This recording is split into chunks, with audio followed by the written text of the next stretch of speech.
안녕하세요. 오늘은 2021년 11월 23일 화요일 아침입니다.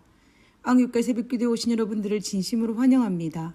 저는 내팍교회를 섬기는 정선옥이라고 합니다. 먼저 기도드리고 오늘 교과 내용을 살펴보도록 하겠습니다. 기도하겠습니다. 하늘에 계신 저희들의 하나님, 우리가 하나님의 초청에 응하여 하나님께로 돌아갈 수 있는 마음의 밭을 소유할 수 있도록 주여 도와주시옵소서. 결코 고집 부리거나 아집을 부려서 하나님의 뜻을 어기고 하나님의 뜻에 대항하는 자의 삶을 살지 않고 부드럽고 겸손한 마음으로 하나님 말씀에 순종하여 하나님의 초청에 응하여 하나님 안에서 누릴 수 있는 복들을 누리는 그리스도인으로 살 수 있도록 도와주시옵소서. 이 시간에도 주님께서 우리와 함께 하시고 하나님의 성령을 통하여서 하나님의 말씀을 깨닫게 하시고 하나님의 성령을 통하여서 우리의 삶이 말씀으로 변화될 수 있도록 주여 도와주시옵소서. 주님께서 이 시간 우리와 함께 하시옵기를 거룩하신 예수님 이름으로 기도드렸습니다. 아멘. 네, 감사합니다. 오늘은 2021년 제4기 신명기 속의 현대 진리라는 총주제 아래의 9번째 시간입니다. 9번째 제목은 그들의 마음을 돌이키라입니다. 오늘은 화요일 소지로서 투슈바, 돌아오라는 제목을 가지고 살펴보도록 하겠습니다. 우리가 지난 1월 소지에서는 하나님께서 우리에게 선택의 자유를 강요하지 않으신다라는 것을 우리가 살펴보았습니다. 그리고 월요일 소지에서는 하나님께서 예지력으로 이스라엘 백성들에게 우상 숭배에 빠질 것을 미리 아심으로 그들 경우에는 그들이 회개하고 나를 찾으면 다시 회복시켜 줄 것이라고 호소하고 있는 장면을 살펴보았습니다. 그리고 화요일 소지에서는 회개를 의미하는 투슈바, 돌아오라는 내용을 대해서 살펴보도록 하겠습니다. 지난 일요일에서 간절한 소망과 기대를 담고 있는 히브리어 미테에 대해 살펴보았는데 오늘은 히브리어 투슈바에 대해서 한번 살펴보도록 하겠습니다. 남방 유다의 16번째 왕으로 8세의 왕에 올라 20세의 대대적인 종교 계획을 이룬 왕을 기억하실 것입니다. 그는 요시야 왕입니다. 요시야라고 하면은 남방 유다가 타락으로 우상 숭배로 말미암아 타락의 길로 가고 있을 때에 브레이크를 잡은 왕이라고 할 수 있을 만큼 종교 개혁의 아이콘이라고도 할 수 있는 왕이었습니다. 그런 남방과 북방 모든 지역에 있는 선왕들이 제거하지 못하였던 모든 우상들과 산당들을 제거하였고 대대적인 종교 개혁을 단행하였습니다. 요시야 왕이 이처럼 종교 개혁을 할 수 있던 원동력은 어디에 있었습니까? 그것은 바로 하나님의 명령이었던 율법책 때문이었습니다. 이 율법책을 발견하기 전에는 우상 숭배자였던 할아버지 므낫세와 아버지 아몬 시대에는 율법의 말씀을 모두 불태워버렸기 때문에 왕이나 제사장이나 백성들이 하나님의 율법을 잘 몰랐습니다. 놀라운 것은 그 엄청난 핍박 중에서도 누군가가 하나님의 율법책을 성전 깊숙이 감추어 놓았는데 이것을 요시야 왕 때에 성전을 수리하다가 발견하게 된 것입니다. 이 율법책은 많은 신학자들은 모세 오경을 포함한 율법서라고 보는 견해가 지배적입니다.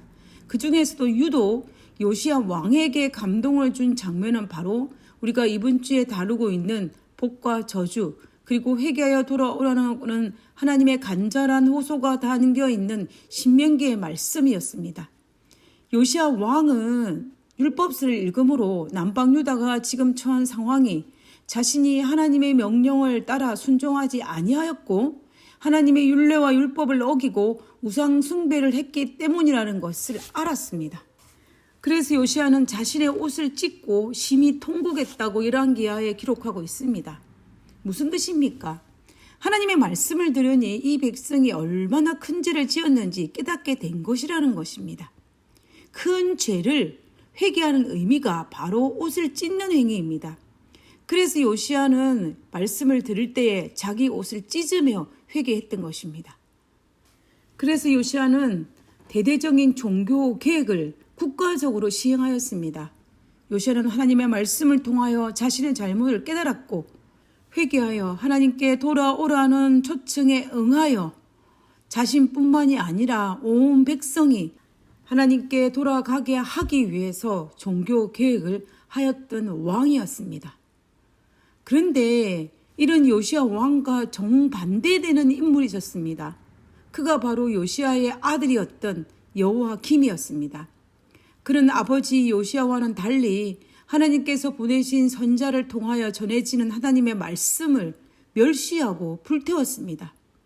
여호야김은 하나님 말씀이 전해질 때 매우 분노하였다라고 성경은 기록하고 있습니다. 왜냐하면 그 말씀은 자신의 잘못과 악행과 죄악을 드러내고 자기를 부끄럽게 만들었기 때문이었습니다. 그래서 그는 견딜 수가 없었습니다.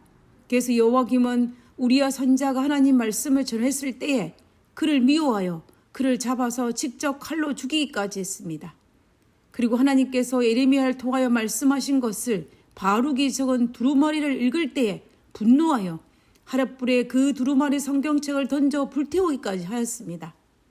그의 아버지 요시야는 하나님의 말씀이 그에게 임했을 때 자신의 옷을 찢고 우상을 불태우며 하나님께로 돌아간 반면에 여호야김은 하나님의 말씀이 기록된 두루마리를 찢고 그 말씀을 불태웠던 것입니다. 하나님의 말씀이 전해졌지만 그들은 귀를 막고 전혀 들으려 하지 않았던 것입니다. 여호야김은 아버지와 달리 회개하지 않았고 하나님께 돌아오라는 투슈마를 거절한 것입니다. 우리는 극명하게 다른 이 요시야와 그의 아들 여호야김의 반응을 통해서 한 사람은 회개의 초청인 돌아오라는 초청을 받아들여 회개하기로 선택하여 종교개혁을 하였고, 다른 한 사람은 돌아오라는 회개의 초청을 거절하여 선지자를 죽이고 두루마리를 불태우는 악한 왕의 모습으로 전략하는 것을 살펴보았습니다. 우리는 성경을 통해서 특별히 구약의 역사를 통해 그들의 선택이 자신뿐만 아니라 그들의 후손에게도 얼마나 큰 영향을 미쳤는지는 우리는 충분히 알고도 남은 만큼 넘칩니다. 어쩌면 지금 이 시대를 살아가는 우리들도 하나님께서 돌아오는 초청을 받아들일 것인지 아니면 받아들이기를 거절할 것인지를 선택해야 합니다. 그러나 우리는 참으로 행복자입니다. 왜냐하면 우리는 성경의 역사를 통하여서 하나님의 말씀을 받아들이고 받아들이지 않는 것이 무엇을 의미하는 것인지를 이미 알고, 또한 우리는 하나님의 명령을 읽고 묵상하고 이해할 수 있는 길들이 많이 열려 있기 때문입니다. 이 모든 것을 예지의 눈으로 보시는 하나님께서 신명기에서도 말씀하셨습니다. 신명기 3장 8절에 너는 돌아와 다시 여호와의 말씀을 청종하고 내가 오늘 내게 명령하는 그 모든 명령을 행할 것이라. 내가 내 하나님 여호와의 말씀을 청종하여 이 율법책에 기록된 그의 명령과 규례를 지키고 내 마음을 다하며 뜻을 다하여 여호와 내 하나님께 돌아오면 10절입니다. 내 하나님 여호와께서 내 손으로 하는 모든 일과 내 몸의 소생과 내 가축의 새끼와 내 토지 소산을 많게 하시고 내게 복을 주시되 곧 여호와께서 내 조상들을 기뻐하신 것 같이 너를 다시 기뻐하사 내게 복 주시리라 라고 약속하셨습니다. 하나님께서는 분명 여기에 우리가 회개하여 돌아오기만 하면 하나님께서는 우리의 모든 죄를 용서하시며 복에 복을 더하시며 기쁨이 넘치게 하시겠다라고 약속하셨습니다. 우리는 성경에 기록된 명령과 하나님의 약속을 믿고 그리고 성경의 노독들의 모습들을 살펴보면서 하나님의 호소에 반응하여 투슈바, 하나님께로 돌아가 회개함으로 누릴 수 있는 축복을 누려야 할 것입니다. 127페이지에 있는 영감의 교훈을 한번 읽어보도록 하겠습니다. 회개하는 자의 간청을 들으시는 하나님, 일어나서 그대의 하늘 아버지께 돌아가라. 그리하면 그분은 멀리까지 나와서 그대를 영접하실 것이다. 만일 그대가 회개하고 그분을 향해 한 걸음만 내디딘다 해도 그분은 재빨리 무한하신 사랑의 팔로 그대를 안아 영접하실 것이다. 그분의 귀는 통회하는 자의 부르짖음을 듣기 위해 열려 있다. 하나님을 사모하는 생각이 싹트는 그 순간에 그분은 그것을 아신다 라고 실물교훈 206페이지에 나와 있습니다. 집 나간 탕자가 회개하여 아버지 집으로 돌아갔을 때 우리는 탕자의 아버지가 어떤 반응을 보였는지를 우리는 잊지 않고 있습니다. 아버지는 집문 밖에 서서 기다리고 계셨고 아들을 보자마자 알아보시고 달려가 그를 안으셨고 종이 아닌 아들로 받아들여 가장 좋은 옷을 입히고 손가락지에 가락지를 끼우고 친구들을 불러 모아 잃어버린 아들을 찾았다고 잔치를 베풀었다는 사실을 우리는 절대로 잊어서는 안 됩니다. 탕자의 비유는 우리가 회개하여 돌아갈 때에 우리 하나님께서 우리를 어떻게 받아주시는지를 가장 잘 설명하고 있는 예화입니다. 그러므로 요시야 왕처럼 하나님의 율법을 통해 자신의 죄가 드러났을 때 우리는 옷을 찢고 통곡하며 하나님의 돌아오는 초청에 응하여 회개할 필요가 있습니다. 여호와김처럼 율법을 통해 자신의 치부가 드러났을 때 화를 내며 더 큰 악을 저지르는 길로는 절대로 가지 말아야 합니다. 신명기 30장 6절에 내 하나님 여호와께서 내 마음과 내 자손의 마음에 할례를 베풀사 너는 마음을 다하고 뜻을 다하여 내 하나님 여호와를 사랑하게 하사 너로 생명을 얻게 하실 것이며 라고 기록하고 있습니다. 마음의 할례, 즉 성령 하나님의 임재를 경험하여 성령의 침례를 통하여 성령과 동행하는 삶을 통하여 너의 마음을 다하고 뜻을 다하여 내 하나님을 사랑하며 하나님께로 돌아오라고 우리에게 초청하고 계시는 것입니다. 우리에게 호소하고 계시는 것입니다. 우리 모두 매일의 삶이 성령과 동행하는 삶을 통하여서 날마다 하나님께 더 가까이 돌아가는 우리 모두가 되기를 간절히 바라면서 오늘 교과를 마치도록 하겠습니다. 기도하고 마치겠습니다.